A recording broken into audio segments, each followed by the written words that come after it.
Hello students, ये class 11th biology 2025 का mid term का सैम्पल क्वेश्चन पेपर है और इस वीडियो में हम आपको इसके आंसर्स बताने वाले हैं। तो आप सभी जल्दी अपने आंसर्स मैच कर लीजिए। पहला सवाल, which of the following belongs to family? तो इसका correct answer option B, mango. Second question, the number of species that are known and described range between 1.7 to 1.8 million, it refers to biodiversity. Option A यहाँ correct होगा second question का।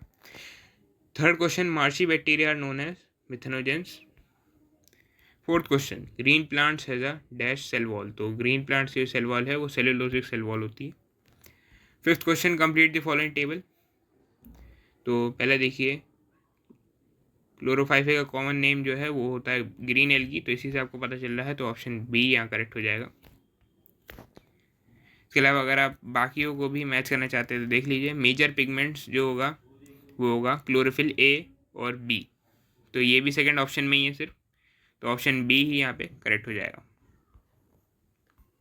इसके बाद आपका six question, in moss the capsule help in. तो capsule help करता है spore dispersal में। Seventh question, which animal shows metameric segmentation. तो इनमें से अर्थवॉर्म जो है वो मेटामेरिक सेगमेंटेशन शो करता है। Eighth question, the arrangement of sepals and petals in a floral bird is known is called aestivation कहते हैं उसे, ऑप्शन सी यहाँ करेक्ट हो जाएगा। Ninth question, bulliform cells are typically found in. तो ये मिलते हैं मोनोकॉट लीफ में। Tenth question, tympanum in frog helps in. तो ये हियरिंग और बैलेंसिंग दोनों में काम आता है, ऑप्शन बी यहाँ करेक्ट हो जाएगा। 11th question, which of this is not a distinguishing feature of male frog. तो कॉपिलेटरी पैड होता है मेल फ्रॉग में, वोकल सैक्स होते हैं, लेकिन जो मॉइस्ट और स्लिपरी स्किन है इससे आप डिस्टिंग्विश नहीं कर सकते मेल और फीमेल फ्रॉग के बीच में, क्योंकि ये दोनों ही फ्रॉग में irrespective of their gender moist और स्लिपरी स्किन प्रेजेंट होती है। 12th question, which component of the endo membrane system is responsible for synthesis of steroidal hormones.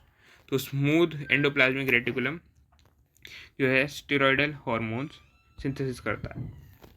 13 question, association reason question है ये। Taxonomic hierarchy includes kingdom, phylum, class, order, family, genus and species. Assertion बिल्कुल सही है। Reason, each higher category represents a group of organism with fewer similarities than those in the lower category. तो यहाँ पे reason भी सही है और रीजन जो है असर्शन को एक्सप्लेन भी कर रहा है, तो ऑप्शन ए यहाँ करेक्ट हो जाएगा। Both assertion and reason are true and reason is the correct explanation of assertion. 14th question, assertion कहता है apes are the only animals with feathers and bipedal locomotion.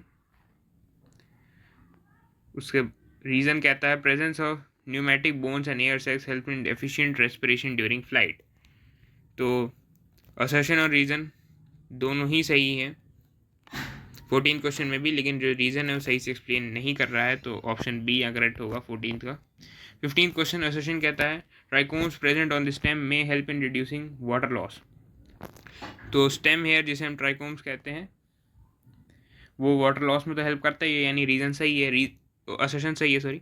Reason कहता है दे reflect sunlight and trap a layer of still air, तभी वो जो है water loss को कम कर पाएंगे अगर वो ये कदम उठाएंगे। तो 15th क्वेश्चन का करेक्ट आंसर होगा option A, both assertion reason are true and reason is the correct explanation of assertion.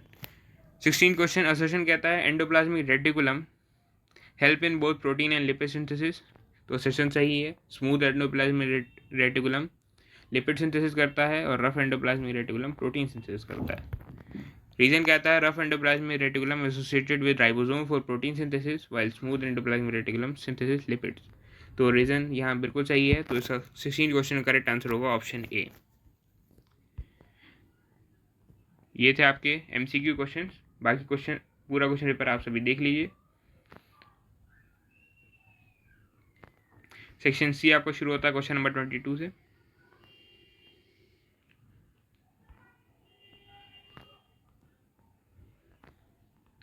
आप सभी अपना स्कोर हमें कमेंट करके बताना ना भूलें।